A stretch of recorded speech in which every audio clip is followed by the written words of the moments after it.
My name is Tom Riley, Troop Sergeant in a Sabre Squadron, Special Air Service. That means I lead one of the 4 troops, 16 operators on paper, usually a few less when injuries or courses thin the ranks. 9 years in the regiment, long enough to earn the trust of the lads I lead, long enough to know that words are cheap and results are everything. I'm not the loudest man in the crew room, never have been. I plan, I brief, I make sure we come home.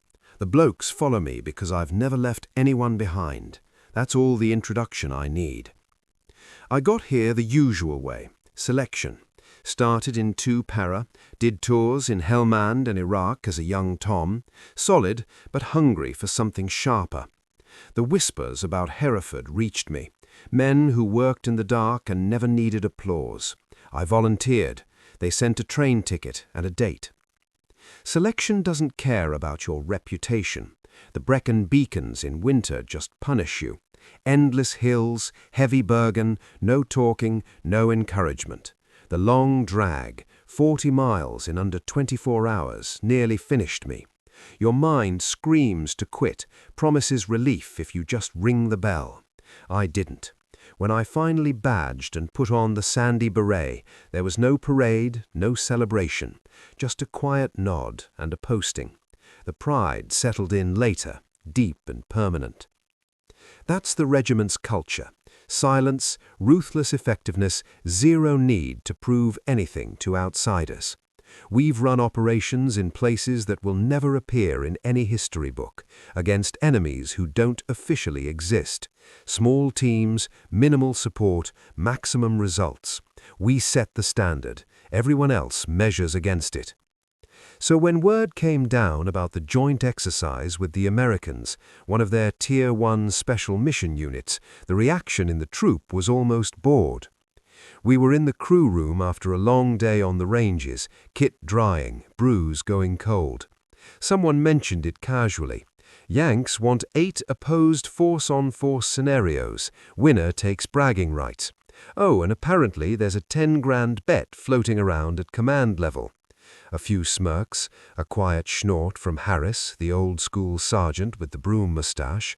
No excitement, no worry. We knew the American reputation. Massive budgets, cutting-edge kit, overwhelming numbers. They bring drones, real-time satellite feeds, close air support on demand. They're good, damn good, but they're loud about it. Their operations leak into the media, even heavily redacted. We are the opposite, lean, quiet, instinctive. We win because we have to, not because we can call in $1 billion of hardware.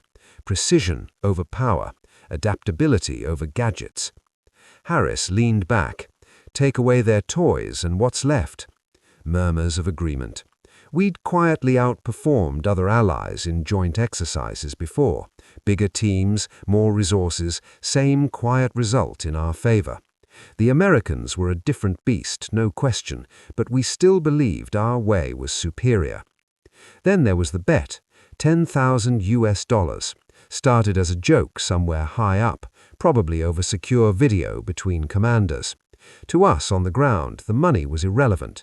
10 grand split across a squadron wouldn't buy a decent curry night. It was never about cash. It was about the unspoken truth we all carried. The regiment is the benchmark. Losing to anyone, especially the big, flashy Yanks, would chip at something fundamental. Not arrogance, controlled certainty, earned over decades. As the deployment date approached, the mood stayed calm. No nerves, no extra motivation needed. We prepped the way we always do. Terrain analysis, scenario rehearsals, weapons checks, med kits packed, routine. I packed my own kit the night before we flew out. Methodical, familiar, no doubt in my mind. We weren't going there to learn from them. We were going to remind them, quietly and decisively, why the SAS remains the standard. By the time this joint exercise came around, I'd been in the regiment long enough to have a string of quiet successes behind me. Not the kind that earn medals you can talk about, just jobs that got done, threats neutralized, teams extracted without a trace. We don't keep score publicly, but inside the wire, we know who's delivered. My troop had a reputation for getting it right in the worst conditions. I'd led 4-man teams into deserts where the temperature swung 40 degrees in a day, through jungles that tried to eat your kit alive, across mountains that made the beacons look gentle. We'd taken objectives that bigger forces wrote off as impossible, often with nothing more than what we could carry on our backs and a sketchy intel packet. Every time, the same formula: iron discipline, sharp instinct, and the refusal to accept failure as an option. Those wins stack up. They have to, because the day you start doubting is the day you hesitate, and hesitation gets people killed. Over the years, the victories became habit. Not arrogance exactly, more like muscle memory. You plan tight, you move fast, you adapt on the fly, and the job folds in your favour. It's what the regiment drills into you from the moment you badge. But habits can harden into something dangerous. We'd grown used to being the smallest team in the room and still coming out on top. We'd outmaneuvered conventional forces, outlasted insurgents, quietly embarrassed other special units from allied nations in training serials. The pattern repeated so often it felt like a law of nature. If it's hard, if it's ugly, if it demands absolute precision under pressure, the SAS finds a way. That history shaped how we thought. We didn't spend much time questioning our methods because they kept working. Why fix what isn't broken? We trusted our doctrine the way you trust gravity. Small, agile, low signature. Minimal reliance on external support. Decisions made at the lowest level. Fastest OODA loop in the business. It had carried us through decades. Looking back, that's where the trap was waiting. We didn't study the Americans the way we would a real adversary. We skimmed the briefs, noted their capabilities, impressive kit, aggressive training cycles, huge selection pools, and filed it under big but predictable. They had scale, we had refinement. They had resources, we had economy of force. In our minds, refinement and economy always win when the margin is thin. It wasn't contempt. We respected their operators, knew they'd bled in the same places we had, but we'd seen their style: heavier footprints, more assets in play, layered support. Effective, no doubt, just not our way. And because our way had beaten every challenge thrown at it for years, we assumed it would beat this one too. I caught myself thinking it during the final prep phase.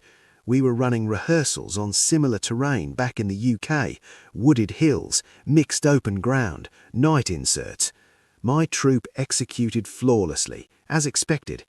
After one serial, Harris wiped sweat from his brow and said, "They'll bring numbers and noise, we'll bring the knife." Everyone nodded, no debate. We didn't discuss contingency plans for being out-adapted. We didn't game out what would happen if the opponent didn't play to our strengths. Why would we? Experience told us the fight would bend towards our rhythm eventually. It always had. The bet, those $10,000, hovered in the background like a quiet dare. No one talked about losing the money. We talked about not giving the Yanks the satisfaction of thinking they'd matched us. Pride in the regiment isn't loud, but it's absolute. On the flight over, I sat by the window, staring at cloud cover, running mental checklists. The lads were quiet. Some slept, some read. One or two cleaned weapons that were already spotless. No bravado, no need for it. We had won too many times before. The blade was sharp, proven, trusted. I didn't see the other edge yet. We arrived 2 full days before the first scenario. The training area was a vast military reservation deep in the American southeast, thick pine forests that swallowed sound, rolling hills scoured with red clay tracks, creeks hidden in the underbrush, and air so thick with humidity it felt like breathing through damp wool. Neither side had the advantage of familiar terrain. This was chosen to be neutral, impartial, unforgiving to everyone equally. The first meaningful contact came during the joint planning session. A large briefing tent, folding tables covered in maps, projectors casting blue light onto pull-down screens, the constant low hum of generators outside. Senior officers and a handful of us, troop sergeants and their equivalents, sat across from each other. I was there to take notes, watch faces, gauge tempo. The Americans entered exactly on time. No dramatic pause in the doorway, no booming greetings, just measured steps, firm handshakes, quiet "good morning" or "sir." Their lead officer, a compact major with a shaved head and unreadable eyes, spoke in a calm, clipped cadence, no wasted words. Their operators sat straight-backed, notebooks open, listening more than talking. Questions came only when they sharpened the discussion, never for show. I had braced for something different. Years of brief exposure, training films, liaison reports, the occasional joint operation had painted a picture. Big personalities, easy camaraderie, confidence that filled a room. Instead, I got restraint, deliberate, practiced restraint, the kind you don't fake easily. After the formalities, we moved outside for comms interoperability checks and basic kit familiarization. That's when I saw their full element up close for the first time. They moved with economy, no milling about, no loud gear demonstrations. Small teams ran quiet immediate action drills in the shade of the pines, break contact, bounding overwatch, casualty evacuation. Voices low, hand signals crisp. Weapons handling was fluid, instinctive. Their plate carriers looked lighter than ours, optics clearer, suppressors fitted to every primary. But they treated the equipment like extensions of their bodies, not trophies. One of their senior sergeants, tall, lean, eyes that seemed to track everything, noticed me observing his team as they rehearsed a flank security movement. He didn't smile, didn't frown, just a slight dip of the chin. Acknowledgement between professionals, nothing more, nothing less. I caught myself studying them longer than strictly necessary. The way they observed us was equally subtle, peripheral glances, quick inventory of how we grouped, how we handled our own weapons, how little we spoke. It was exactly the same reconnaissance we were running on them, yet it felt different. Less like sizing up an opponent, more like quietly building a complete picture. That evening, back in our tent lines, the lads gathered around a couple of folding tables with mugs of tea and ration heaters hissing. The conversation turned inevitably to them. "They're quiet," Harris said, mustache twitching as he stirred in powdered milk. "A lot quieter than the stories." "Probably briefed to tone it down around us," young Trooper Jenkins offered. "Don't want to feed the loud American cliché." "Or maybe that's just how they operate when it counts," I said. A few shrugs. We moved on quickly to our own rehearsals, insertion routes, actions on, alternate plans. We ran them clean, efficient, exactly as expected, confidence untouched. But a small, persistent question had rooted in my mind. I had expected confidence that announced itself, subtle or not, you'd feel it in the air. Instead, I saw stillness, the kind of calm that comes from absolute familiarity with violence and pressure, the kind that doesn't need external validation. Were they playing a game, mirroring our demeanor to unsettle us, to make us underestimate the aggression underneath? Or had we misjudged the baseline entirely? They didn't carry themselves like men who felt compelled to prove superiority, and for the first time since the exercise had been mooted back in Hereford, a hairline fracture appeared in the certainty I'd carried across the Atlantic. Not fear, not doubt, not yet, just an unquiet thought I couldn't quite dismiss. What if they are precisely as good as we believe ourselves to be? The first scenario began at first light. Objective, direct action raid on a small compound holding a high-value target and sensitive materials. Seize the target, secure the intel, exfil under pressure. Classic. Both sides received identical intelligence packets, identical boundaries, identical rules. No external assets, no drones, no close air, no artillery simulation. Ground troops only, force on force, judged by neutral umpires, as fair as these things ever get. We inserted by helicopter 10 kilometers out while it was still dark, tabbed in on NVGs on a route we'd chosen after studying the topo maps. My troops split naturally. Harris took the support element with the GPMGs and a couple of sharpshooters for overwatch.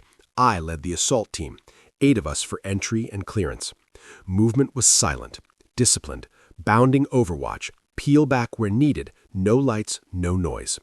We hit the final rally point an hour before dawn, set security, observed the compound. Sentries rotated on a predictable pattern, lights in 2 windows, vehicle parked out front. Everything matched the brief. We waited for the graying sky, then initiated. Breach was mechanical. Charge placed, quiet detonation, flashbangs rolled in. Rooms cleared fast and violent, double taps on silhouettes, shouts of clear echoing down hallways. Target bagged in the back room, intel drive pulled from the safe. We were out of the building in under 9 minutes. No casualties on our side, no unnecessary noise. Textbook. As we consolidated and began the exfil along our primary route, I allowed myself a brief internal nod. That is how the regiment does it. Then the umpire's voice cut across the net, flat and final. Exercise terminate. All blue force elements eliminated or captured. Red force victory. We stopped dead. The debrief took place 30 minutes later in a clearing half a kilometer away. The American major stood with his notepad, face expressionless. The neutral evaluators laid it out plainly.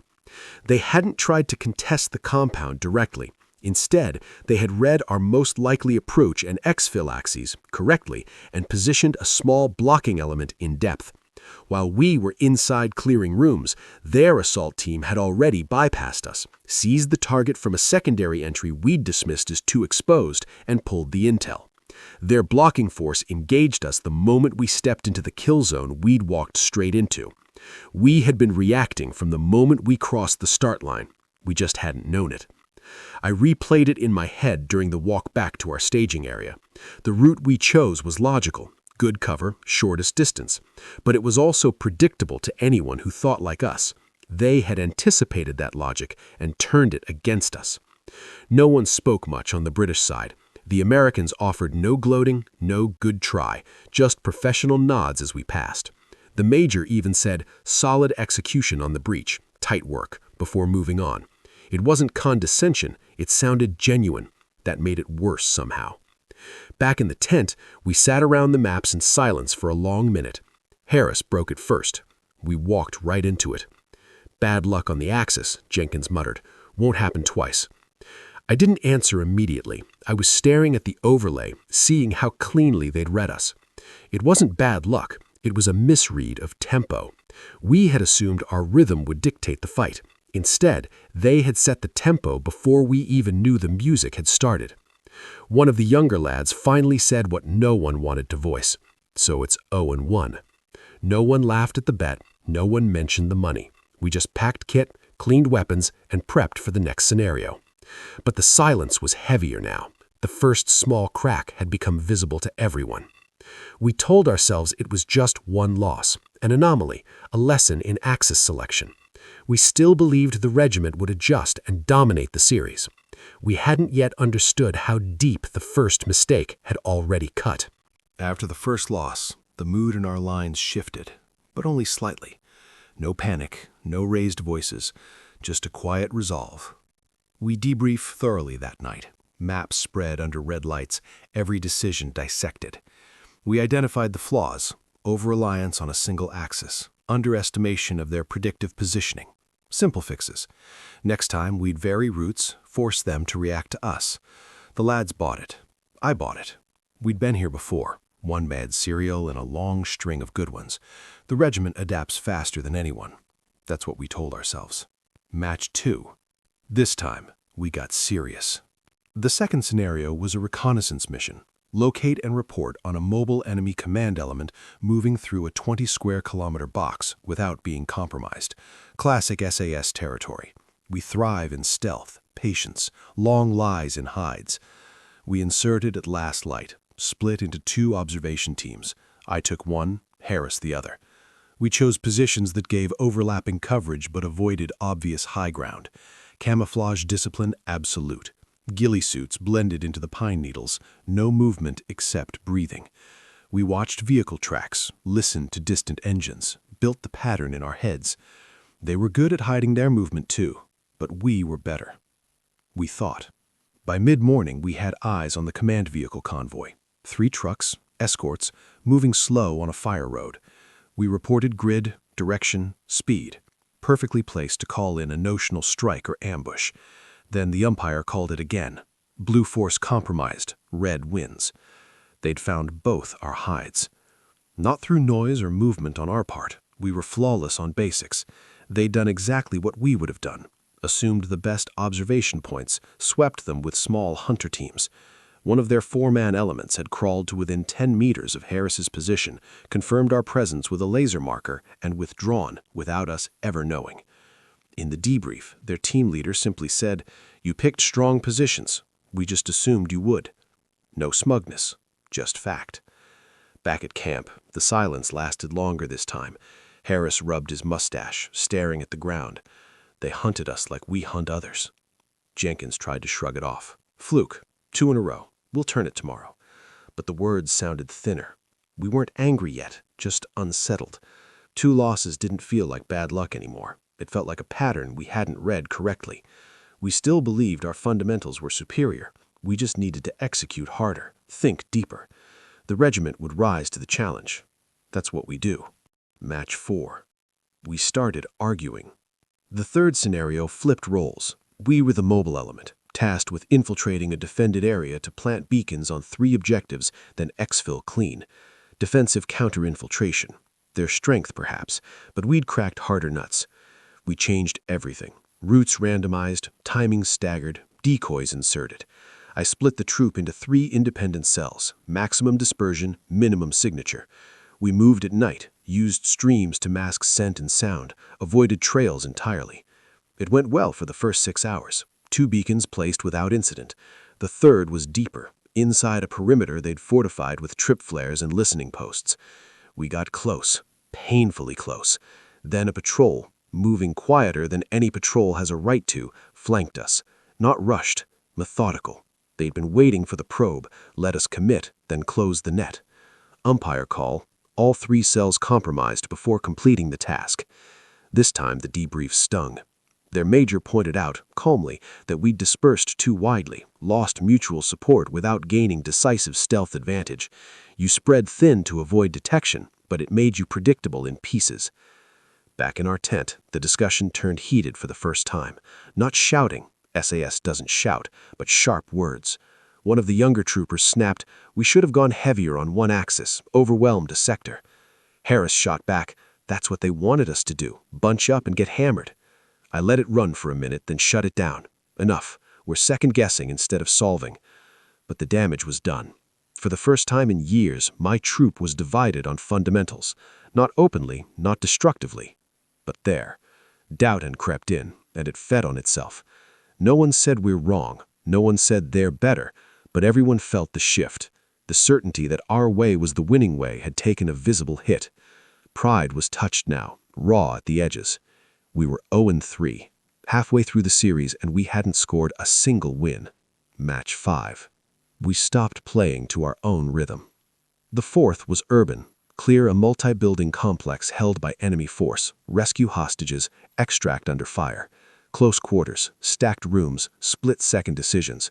We own CQB. It's drilled into us until it's reflex. We went in hard and fast this time. More aggressive than usual, trying to seize tempo early. Stun grenades, rapid clearance, overlapping fields of fire. First 2 buildings went exactly to plan. Hostages located, secured. Then the wheels came off. They didn't defend statically. They maneuvered inside the buildings, flanked us through walls we thought were solid, used vertical movement we hadn't weighted heavily enough.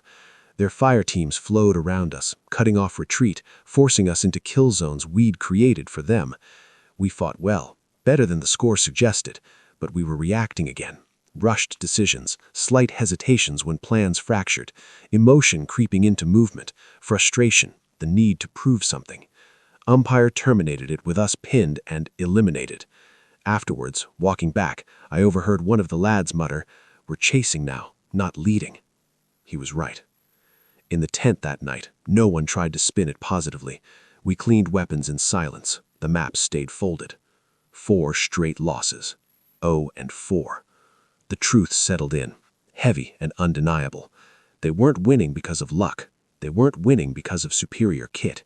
They were winning because they adapted faster, read us better, and refused to let us impose our game.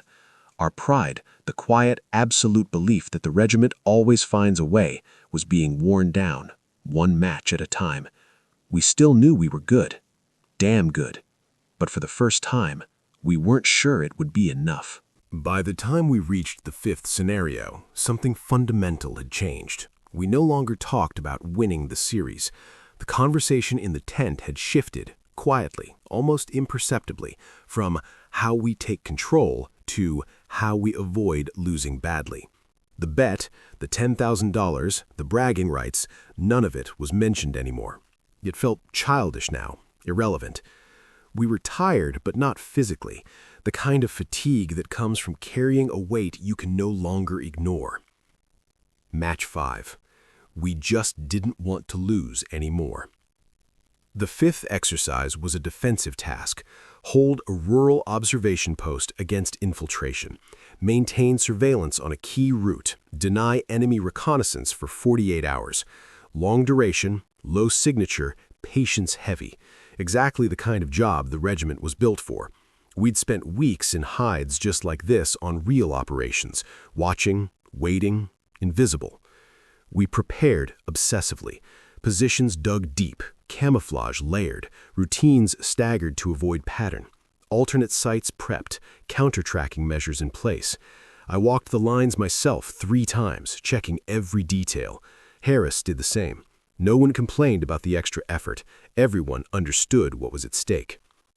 We settled in at dusk. The first 24 hours were textbook.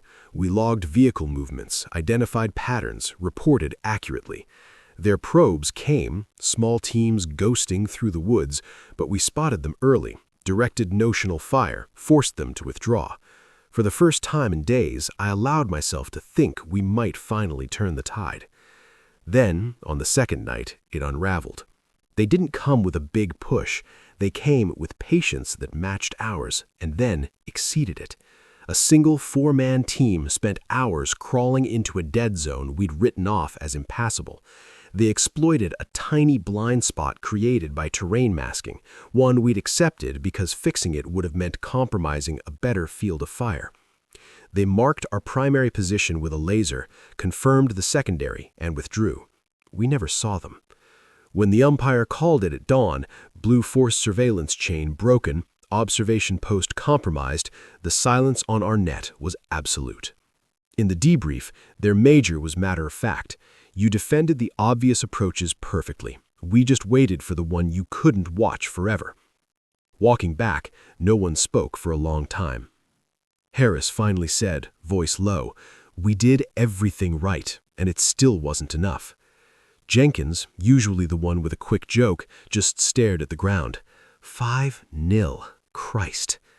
I felt it then, the mental exhaustion, not from the tab or the lack of sleep, from the slow realization that discipline alone wasn't carrying us anymore. Every decision now carried the weight of proving something, that we weren't slipping, that the regiment was still the standard, that all those years of quiet wins hadn't been an illusion. The need not to lose became heavier than the desire to win, and it was affecting us. Tiny hesitations, overchecking, second-guessing routes that would have been instinctive a week ago. Pride was no longer fuel, it was ballast. Match 6. We did everything correctly and still lost. The 6th scenario was offensive again. Sabotage mission. Infiltrate a secured facility, plant charges on 3 critical nodes, generators, comms array, fuel depot. Exfil without raising the alarm. High risk, high precision. Another specialty. We stripped it to basics. No experimentation, no aggressive variations. Just pure regiment doctrine. Smallest possible teams, redundant routes, absolute noise discipline, contingency on contingency. I led the primary insertion myself with a 5-man team. Harris ran backup and cutoff.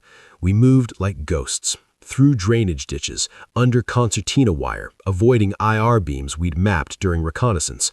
Charges placed perfectly, timers synced, withdrawal clean.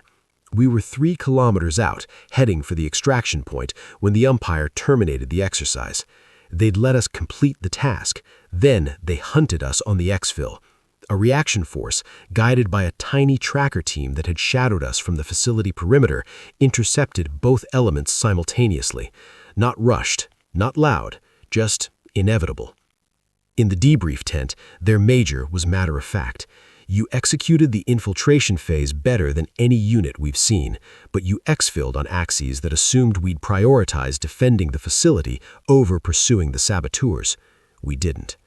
Their major added, almost gently, you planned for what we should do, not for what we could do. Back in our lines, the tent felt smaller. Weapons cleaning was mechanical, no conversation. I sat on an ammo crate staring at the score sheet someone had scribbled on a ration box. 0-6. 6 straight losses. We had maintained perfect discipline, no procedural errors, no compromised basics, no excuses on kit or preparation, and we had still been outthought, outmaneuvered, outadapted at every turn. The core belief that the regiment always finds a way, that our doctrine and instinct would eventually prevail, collapsed quietly in that moment. Not with drama, not with blame, just a slow, heavy acceptance. Harris spoke first, voice rough. They're beating us because we're doing it wrong. They're beating us because they're reading the game one move deeper. No one argued. The pride was still there, deep, ingrained, part of who we were, but it had been humbled in a way none of us had experienced before. Not from enemy fire, not from hardship, but by 8 days of clinical, relentless superiority from men who looked and operated a lot like us, only better right now. We were broken. SAS doesn't break. But for the first time in my career, I didn't know if the next 2 matches would change the score or just confirm what we already understood. After the 6th loss, something broke open inside us. Not in a dramatic, shattering way, but quietly, like ice giving way on a river in spring. The drive to prove superiority had burned itself out. What remained was a strange, almost peaceful clarity. We still prepared with the same professionalism, we still moved with discipline, but the urgency was gone. The need to dominate had been replaced by something calmer, observation. Match 7. Acceptance. The 7th scenario was a combined arms simulation on a grander scale. Seize and hold a crossroads against reinforcing enemy elements while evacuating notional civilians. Bigger playing area, more moving parts, longer duration. Both sides were allowed limited simulated air and indirect fire for the first time. It should have favored them. Their doctrine leans heavier on integrated support. We knew that going in. We planned differently this time. No overcomplication, no desperate innovation, just solid fundamentals, layered defense, economy of force where it mattered.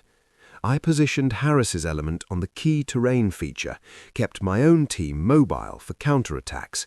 We dug in, camouflaged, waited.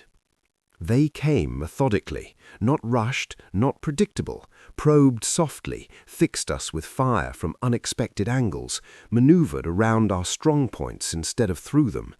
When we shifted to counter, they were already one step ahead, adjusting fires, sealing lanes, compressing our space without ever exposing themselves to decisive engagement.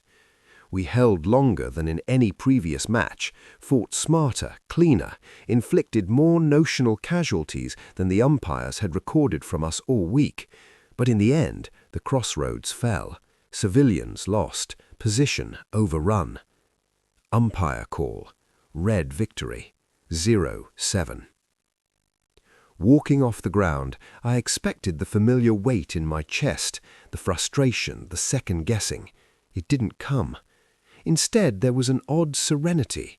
I watched their teams consolidate, noted how fluidly they transitioned from assault to security, how little direction seemed needed from their leaders. I found myself appreciating the craftsmanship of it, the way you appreciate a well-engineered machine, even when it's working against you. Back in the tent, the lads were quiet, but not sullen. Harris brewed tea for everyone without being asked.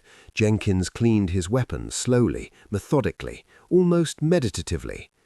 No one analyzed the match in detail. No one pointed fingers or offered fixes for the next one.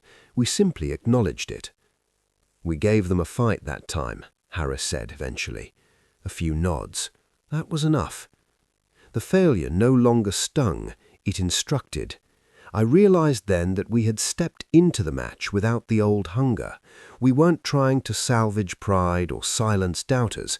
We were just doing the job, watching, learning in real time. And in that release of expectation, we had performed better than we had all week. The loss didn't enrage us, it enlightened us. Match 8. The match that needed no words. The final scenario was simple on paper: opposed reconnaissance over a wide front, find, fix and disrupt the enemy headquarters while denying the same to them. Open terrain mixed with dense woods, rivers, roads, 48 hours, the decider. We deployed at dusk the night before, insertion clean, positions chosen carefully. For the first time, we didn't try to outthink them. We didn't vary for variation's sake. We played to our strengths: patience, precision, minimal signature, and accepted whatever came. They did the same. The match unfolded like a slow, deliberate conversation between equals. Probes met counters. Feints drew measured responses. Neither side overcommitted, neither forced the pace. It felt less like a competition and more like a shared demonstration of craft. We located their HQ first, deep in a wooded draw, brilliantly concealed. We reported it, maneuvered to disrupt. They detected our approach, adjusted seamlessly, turned the tables. In the end, both headquarters were compromised almost simultaneously. By the strict scoring matrix, they edged it on timing. Umpire call. Red victory. Final score 0-8. No one on our side reacted. No groans, no thrown kit, no bitter words. We extracted in good order, linked up at the rally point, tabbed back to the staging area. The Americans were already there, packing gear, same quiet efficiency we'd seen from day one. Their major approached me as we dropped Bergens. He extended a hand. "Good series, Sergeant. Tough opposition." I shook it. "You lot made us work for every inch." He nodded. No smile, no gloat, just respect. No one mentioned the bet. No one ever would. The $10,000 would stay where it belonged, in whatever account it had started in. Money had never been the point, and now even the symbolic sting of it was gone. We boarded our transport the next morning in silence. Not defeated silence, not embarrassed, just the quiet of men who had seen something clearly for the first time. The regiment had been measured against the best the Americans could field and found wanting, on this ground, in this moment. And in accepting that without excuse or deflection, we had preserved the only thing that truly mattered: our integrity. The matches were over. The lesson had only just begun. We flew home the morning after the final scenario. The transport was the same C-130 that had brought us, engines droning the same monotonous note, but the cabin felt different. No one slept the restless, excited sleep of men heading into a challenge. No one reviewed maps or ran mental rehearsals. We sat in our seats, kit stowed, staring out windows or at the bulkhead. Quiet. The kind of quiet that follows a long, hard truth finally spoken aloud. No one mentioned the bet. Not once. Not on the flight, not during the layover in Germany, not when we touched down at Bryce Norton and boarded the coaches back to Hereford. The $10,000 might as well have never existed. It had started as a joke between commands, some offhand remark in a secure call, escalated into a formal wager for the sake of motivation. To the officers who signed off on it, it was probably just a way to sharpen focus. To us on the ground, it had briefly symbolized something bigger, the line between being the standard and being merely very good. But after 8 straight defeats, the money felt trivial, embarrassing even, like a child's dare in the face of an adult lesson. Back in camp, life resumed with its usual rhythm. Debriefs with the training wing, kit cleaned and returned to stores, medical checks, a few days of leave for some, reports written, lessons logged in the classified system. The exercise was filed under valuable joint training, language carefully neutral. The Americans sent a short professional after-action summary. No crowing, no detailed score recap, just observations on tactics, techniques, procedures, areas where each side had impressed or surprised the other. Their tone was respectful, almost collegial. They acknowledged our strengths: infiltration discipline, close quarters aggression, endurance under pressure. They noted their own edges without rubbing it in. We did the same in our report. Honesty without self-pity. In the crew room a week later, someone finally brought it up. Not the bet, but the series itself. Harris was nursing a brew, staring at the notice board. "Funny," he said. "We spent years thinking we were untouchable because we'd never been properly tested. Then we get tested, and—" He trailed off. No one finished the sentence for him. We didn't need to. The real loss hadn't been the matches. It had been the illusion.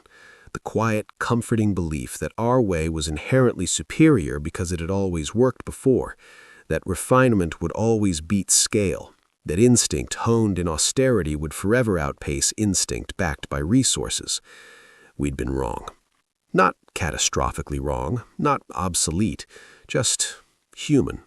A unit at the top of its game that had stopped evolving as fast as the world around it. Elite still, but no longer unquestioned. The wager was never collected. I heard later, through the usual unofficial channels, that the American commander quietly told his British counterpart to consider it void. Wasn't about the cash anyway, he reportedly said. Our side agreed without hesitation. $10,000 stayed wherever it had started. No one on either side ever asked for it.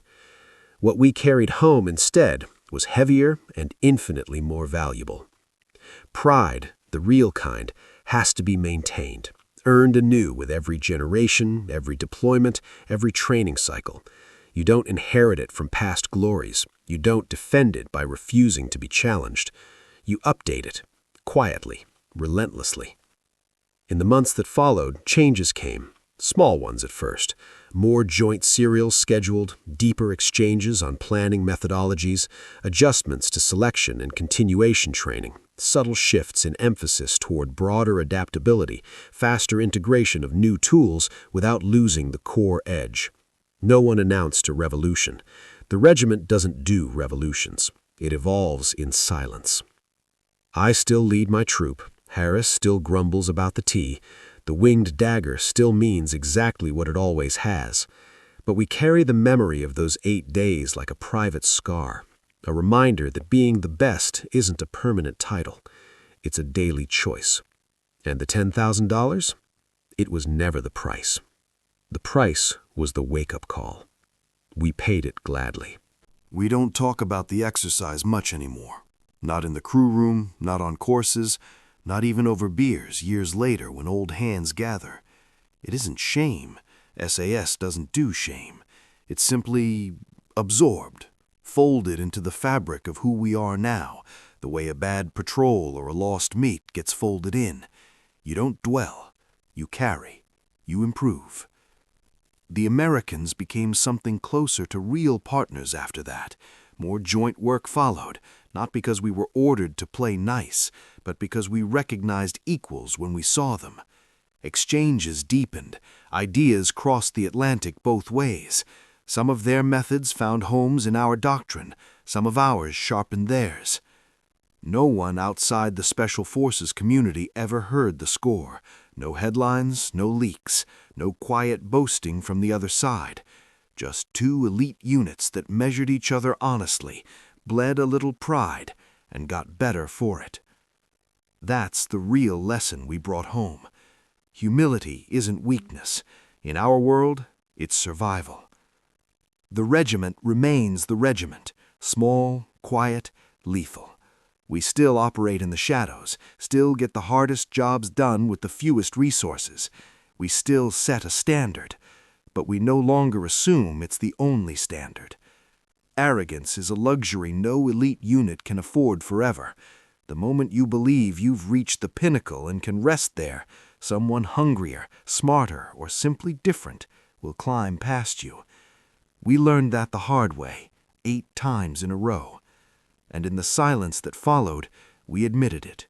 Not with words, with work. The beige beret still fits.